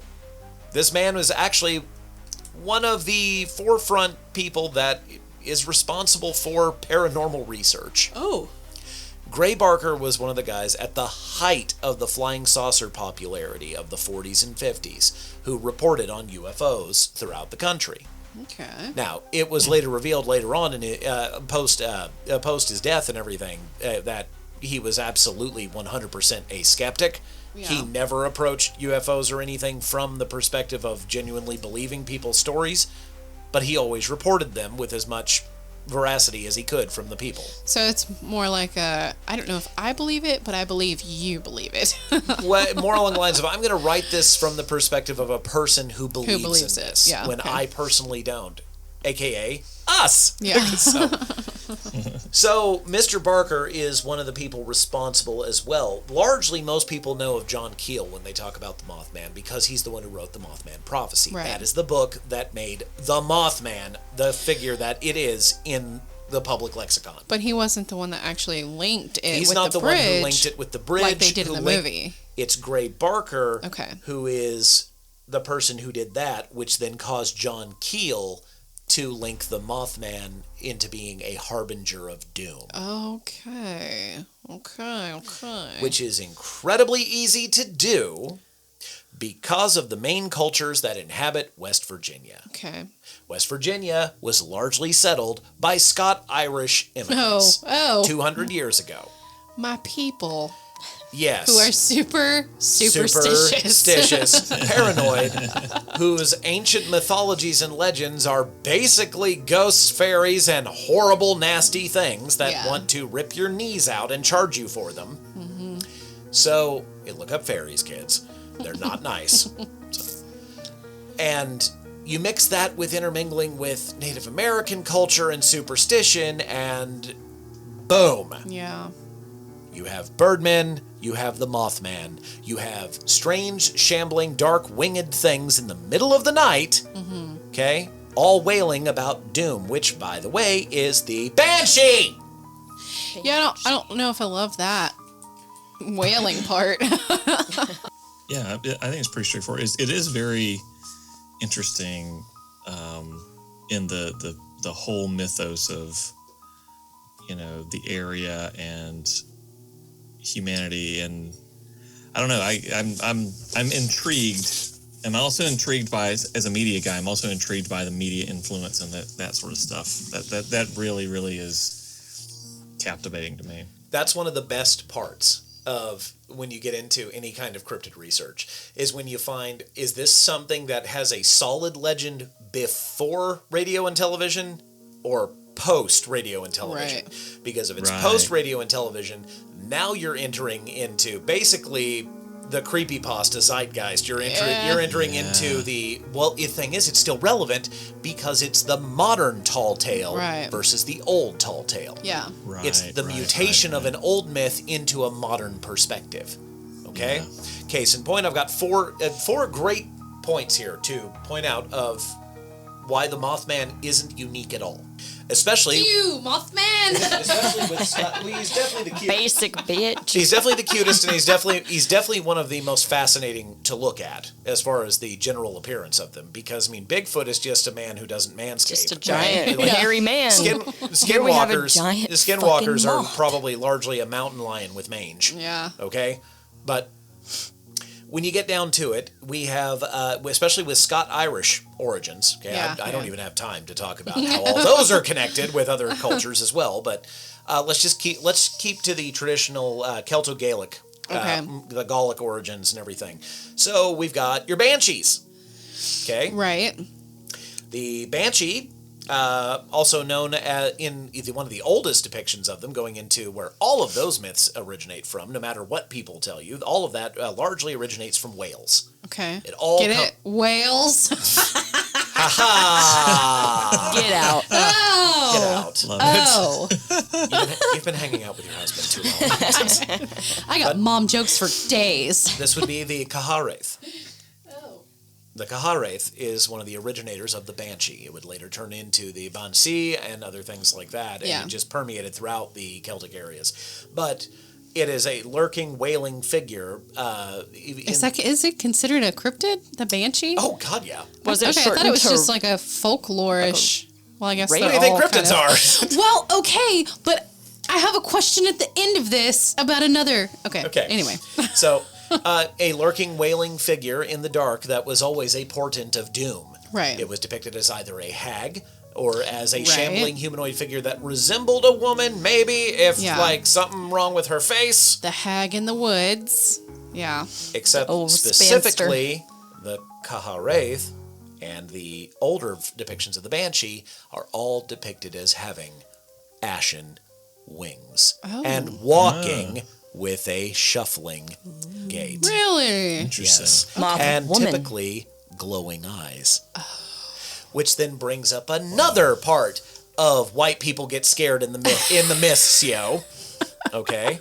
One I mentioned during the Skinwalkers talk, when we talked about the black dogs. Right, When we talked about the Madi Dhu. Mm-hmm. The Madi Dhu being a legendary creature of Welsh mythology that is actually a cryptid, more so than just a legend. Okay. Because it is reported to have haunted a specific castle around the Isle of Man. Ooh. Now, it's documented in Welsh mythology, but it is a Manx legend. It's from the Isle of Man. It was the black dog with the glowing red eyes. Right. Yeah. Okay. Now, typically, like, it's documented as glowing red eyes. Typically speaking, normal animals' eye shines, like dogs, cats, birds, and everything, your typical eye shines range anywhere from amberish yellow to greenish blue to shiny pinkish white. It's when an animal's eyes are actually reflecting red, there's something wrong with that animal. It means that it's either there's blood in its eyes or something's really wrong with your lighting. It's like, but that's what it means. So the Madi Dhu is definitely one of those that exists, and the Madi Dhu was absolutely a portent of doom. When it would show up, whoever it was actually following would die within 3 days. Oh my gosh. Then you have hopping into Christian theology. You get into demonology, and then you deal with the Goetian demons listed in the Key of Solomon, namely you deal with Stolas and Paimon, and you deal with a lot also popular figures in pop culture. Okay, but Stolas being the owl demon. Yeah. Which looks like a 7-foot tall man-sized owl with large glowing eyes and a head sunk into its shoulders. Wow. So, this is a thing that has existed in these cultures. Oh, and also, take the Scot-Irish superstition, and then you also add on to it the tragedy that occurred here. Right. Not the bridge. That happened when the settlers settled to one Chief Cornstalk. Okay. Go Cornstalk. on. The massacre of Chief Cornstalk and his 3 sons. I don't know anything about that. It was at Point Pleasant. No, it wasn't. Yeah. Was it really? During the French and Indian Wars, this is a lot of history to go over, and I'm going to keep it short. Okay. But basically, the tribes around that area sided with the French. Okay. It did not go well. Okay. Because they were dealing largely with angry Scots and Irish people, and that's just the fastest way to tear down a wall, is just tell them to do it and make them mad. Okay. Well, they sought a peaceful negotiation. Right. Because unlike a lot of people who tell these myths don't understand, is that the tribes were ridiculously civilized back then. Chief Cornstalk and his sons went to Point Pleasant to meet with settlers to discuss a diplomatic solution to ending their conflicts. While he was there, he was under arrest and everything.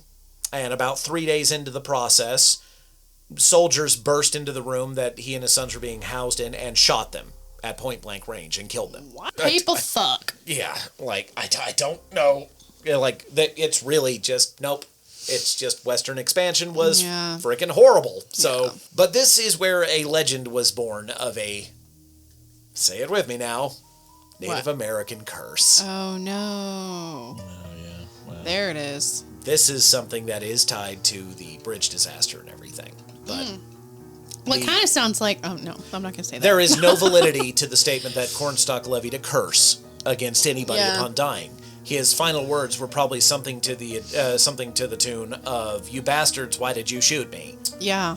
You have everything right for a bonkers cryptid to be suddenly popular, but also the possibility of an actual giant bird species in an area. Okay? And then you have a horrible disaster that transpired with the Silver Bridge. The Silver Bridge was a newer bridge that was built around this area. There was an older bridge that still stands, as a matter of fact, because it was built appropriately. Wow. It was a New Deal bridge that was built, and it was not built well. It was not built to... This was before a lot of zoning codes were properly enacted in more rural areas. But this bridge connected two sides of the right across the Ohio River. It connected Point Pleasant over to Ohio, Which is a pretty large river. It is. The Ohio River is actually a very large river, and this bridge absolutely could not support the amount of traffic that was going across it. Oh. It just could not. And through just basic storm problems and everything else like that, the bridge was reported from survivors. It was reported to suddenly heave, twist in the wind, and then just collapsed. That is and not. sadly claimed 47 lives. Now, up until this time, right up to this moment, Mothman sightings were literally every single day. It was becoming a thing. It was literally just a thing. If you lived in Point Pleasant or were around the Ohio River Valley, everybody had a story about the Mothman or giant birds or anything like that. Everybody had one. And then everybody had a quick snap back to reality when 47 people died tragically all at once. And the most horrible situation of that being the people who came to the sides to see the bridge to try to help people out, the worst one was seeing Christmas presents floating down the river because people were largely returning from Christmas shopping and all kinds of things. It was so sad. Really bad. The bridge disaster, it's taken very seriously. It is something that should be, this is the disclaimer part, it should be taken very seriously. A lot of people died due to just really poor civil engineering. Yeah. And that's when people like Gray Barker and John Keel We're like, oh, he was a harbinger of the the disaster. Mostly, there's not, when you go back to the actual sightings of the Mothman, you don't actually find from any of the original sources anyone who actually claims that the Mothman had anything to do with the bridge disaster. Well, and we also don't see him predicting anything else up to that point, right? You don't see him communicating. Well, yeah, I with mean that's anyone. what I'm saying. So like, I don't know. Did he just know that he needed to hang out there for a year? Maybe. But if he were a harbinger of this disaster, then you'd think he would try to communicate. The problem is some way. some of the last reported sightings of the Mothman do involve the bridge. Nobody has a sighting from the day of the disaster, but a couple people have a sighting of it crawling underneath the bridge. Really? Yeah, crawling under the bridge. Oof. There's not a lot of information in detail like the first original sightings, like the Scarberry's report and everything. Right. But there are several people who confirmed that they believe they saw it or something crawling underneath the bridge. That is creepy. Yeah. Now then, from this point, gonna diverge slightly here, just a little bit. Remember earlier I talked to you about a UFO sighting in West Virginia in 1954? Right. Well, that is part and parcel to something I prefer to think of myself. We're getting to the theorizing time. Now it's time to get really crazy and fun. Theories. Because this is the fun part of cryptids, is after you've gone, like, that's a big damn bird, it's time to go, but what if it wasn't? Yeah. Okay? Yeah. Because like I said, there's a couple of things that are really strange in this. Again, just like with the skinwalkers, the crazier details that are more visible, that everybody identifies with, that's the Mothman, that's not the stuff you should look at. You should look at the weird stuff, like how in the hell were the electronic sounds and the radio interference happening? Mm-hmm. Why was it at the TNT plant specifically? Well, and the TNT plant was vacant at the time, right? So, like, anyone could be living in there. Some kind of... Most creatures that would live there would die shortly thereafter, though. I like to think that those three legends are all interconnected as a similar creature because it is such a short period of time between all of them and a major event. When you look into cryptid and paranormal situations, there's sightings of an individual creature, and then there's a major event. Yeah. 4 to 5 states witnessing the same unidentified flying object occurrence of multiple UFOs at the same time, that's a major event. Mm-hmm. And then weird crap starts happening afterwards. Yeah. Same as when you find certain sea cryptids after massive volcanic activity or a tsunami, like the weird one in Japan and everything. Right. Those things, you look at a major event, you'll start finding cryptid sightings. You'll start finding strange things like that. So the Mothman, there are still chapters upon chapters upon chapters of information pertaining to the Mothman. It is literally one of the most popular cryptids in Western civilization, and the Eastern civilization is starting to love him too. Yeah. Because when you draw him adorably, like he is on your coffee cup, it's hard not to love him. He is pretty cute. But the Mothman is one of those ones that, just like I mentioned before with the Skinwalkers, why it's so captivating is that it has evolved, its myth has evolved into the inexplicable. Mm-hmm. The parts about the Mothman that make it more interesting are the weird parts that very logically seem to be made up after the fact. But it creates a much more interesting creature than just, I witnessed a giant owl. Right. Yeah. Do we think... Hit me, people. What you got? ...could have been the Mothman? Well, when you were talking about the Birdman being distinct from the so-called Mothman, bear with me. It's okay. No, it's hard on these, okay? So the pupa, the Mothman pupa came from space. Possibly, and this is the Braxton Monster. Yes, possibly trying to escape something, like I was referring to earlier. It's a natural predator, which is also from space. Could be the Birdman. Could be the Birdman. Why else would they be spotted in the same area? And why are they? Why are some people reporting it to be looking different? One had a long neck, one had blue feathers, and it looked like a crane or something. Maybe it's here to take care of its problem that escaped from space. Possibly. There's also possibility of it as an accidental landing. There's my fun theory. And our planet is secretly ruled by giant flying snake people. So that's a fun one to talk about later. Maybe that's why. I'm the kind of guy. Is it too far fetched? Well, no. I'm the kind of guy that wants to believe these things are real, but when I look into everything that's laid out, it just, the Mothman in particular seems a little difficult to get behind. I think that as Simon laid out, there was history and this sort of this mythos that was already sort of laying out. I think that people out and about late at night trying to cause mischief probably are at some sort of sense of heightened alert, and that it could have been a misidentification, and that when a story goes from one hand to the next, it can grow and get bigger. And then if you get the media into it, and it's a small town, and not saying this is the case, but if there is an opportunity to capitalize on something like this, I don't know if that would be a thing in this scenario, but there's a lot of money to be made, and but it is such a fascinating story, and the imagery is so captivating and interesting. And the other thing too, a lot of we see all these commonalities between these cryptids, like the terrible odor, the sulfurous, sort of odor. Like there's all this through like the history of these stories that I really find really interesting and captivating. I wish I'd been there to see it so that I could actually make a judgment. Right. But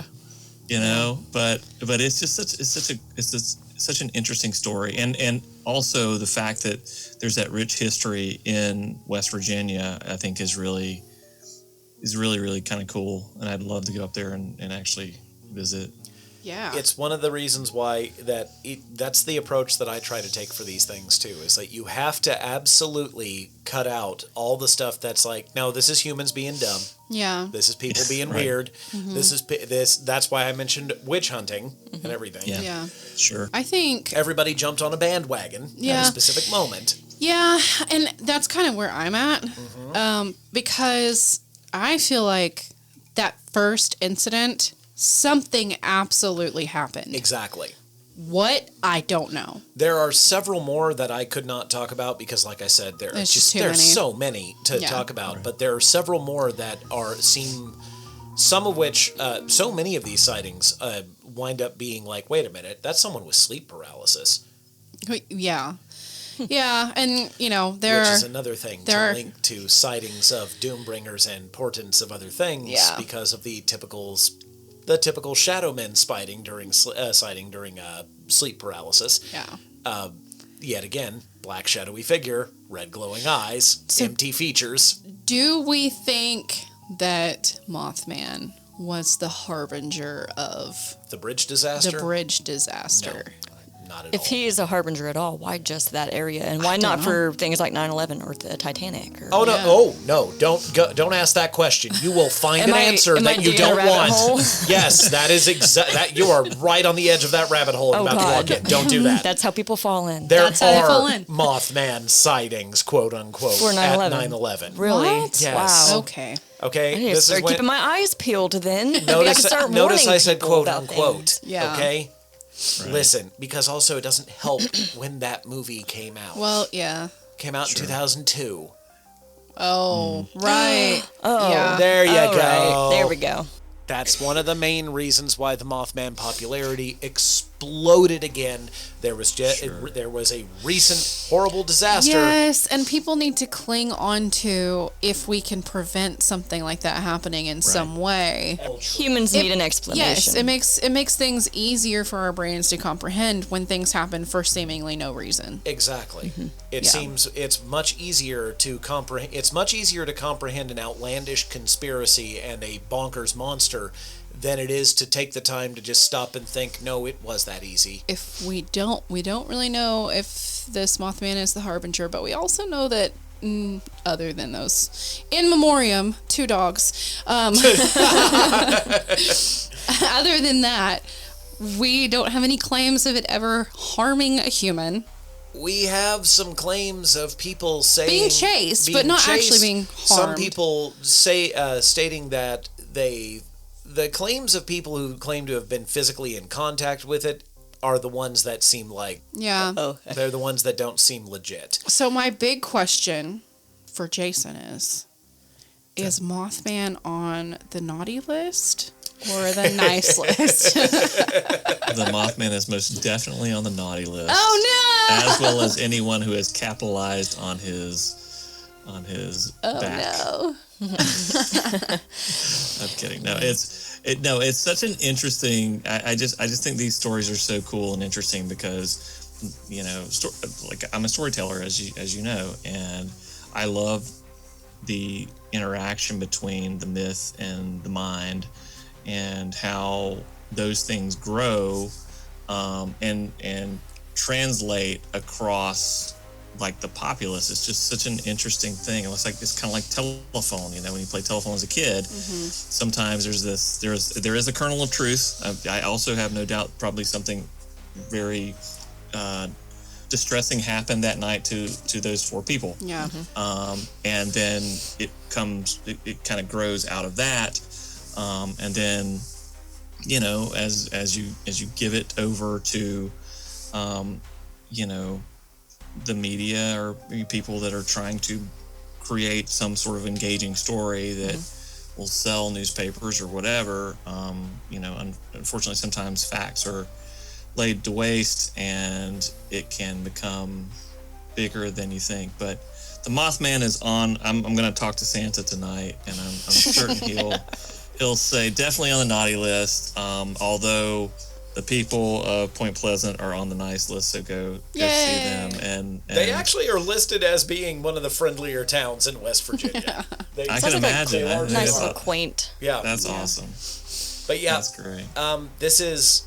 The Mothman is like, as soon as you said you wanted to talk about the Mothman, I was both overjoyed and also immediately overwhelmed. It's like, I've been reading about the Mothman myself since that movie. Because my first introduction to the mythos itself was that movie. Mine as well. I had no idea that was based on a real thing. I was like, there's no way. Then I came to find out that that movie is not good in comparison to the real story. Well, no. I mean, when you compare it to, that's... but it's entertaining. The Mothman is one of the more interesting, especially on this side of the pond, it's one of the more interesting American cryptids and legendary creatures in this case. Yeah.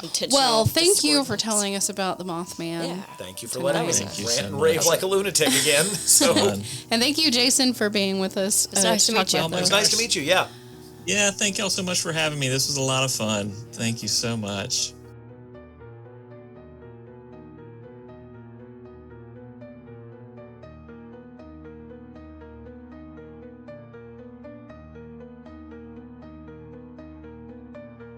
Is Santa a cryptid?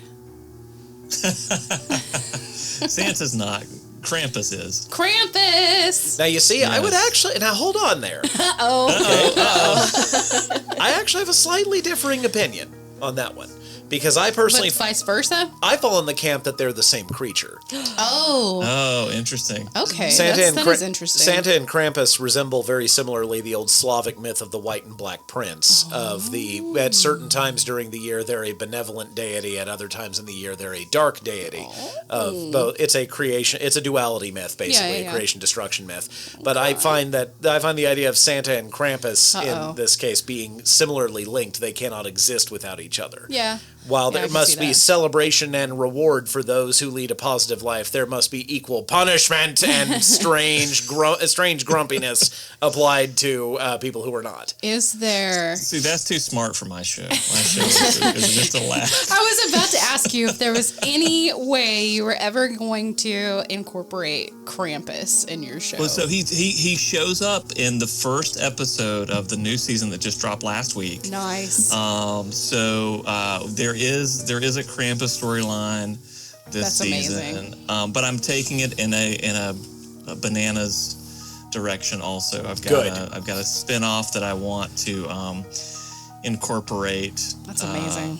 Where I want it's not just one Krampus; it's a family of Krampuses. Oh, I love it. I mean, yeah, and one of them is hosting a late night talk show.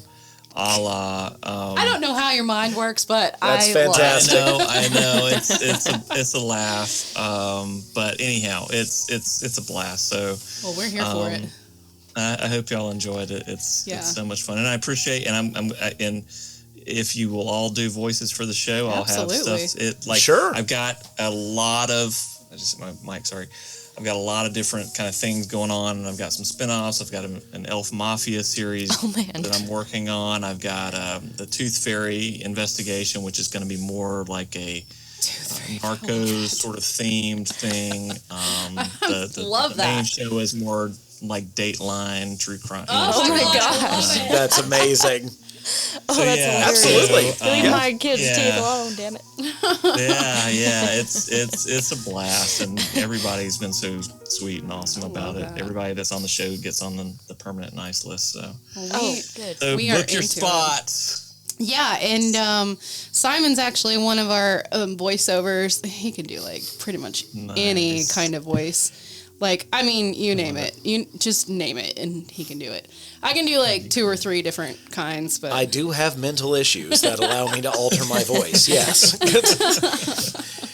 But yeah, we're in. Well, I really appreciate y'all so much for having me on, and this Thanks has for been being fun. on. And, Thanks, man. Yeah. We'll have to have you again sometime.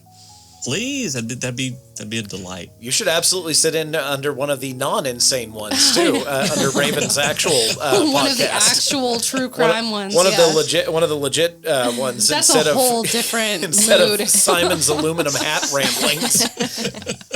Well, we wanted to incorporate you because, we're so close to Christmas, and this is our Christmas special. So, yeah.